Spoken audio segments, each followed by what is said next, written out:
Ka muaj që në burgjet e Kosovës janë duke ligjëruar imam të cilët shpjegojnë islamin në mënyrën e drejtë që është krejtë kundërta me atë që të radikalizuarit kanë mësuar, bazuar në marrëveshjen mes Bashkisë Islame të Kosovës dhe Ministrisë së Drejtësisë. Këtë punë ata e bëjnë falas.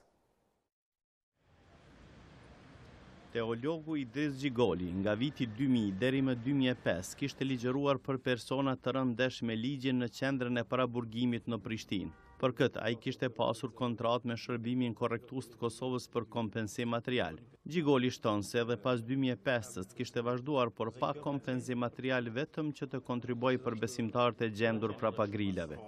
Kemi vazhdu, kemi punu, nga se e kemi pa që ka nevojë në mënyrë vullnetare, ose të shprehim kështu që ka nevojë të burgosit një përgatitje shpirtërore, nga sa është i burgosur, është ndesh me ligjin, po ne kemi shku, kemi punu, nuk e kemi ndërprej.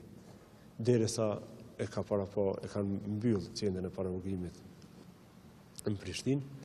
Në nënshkrimi i memorandumit në mes Bashkisë Islame dhe Ministrisë së Drejtësisë për të vazhduar me ligjëratat të teologëve në përqendra korrektuese konsiderohet hap i rëndësishëm i të drejtave të njerëzit dhe përmbushjes së standardeve ndërkombëtare.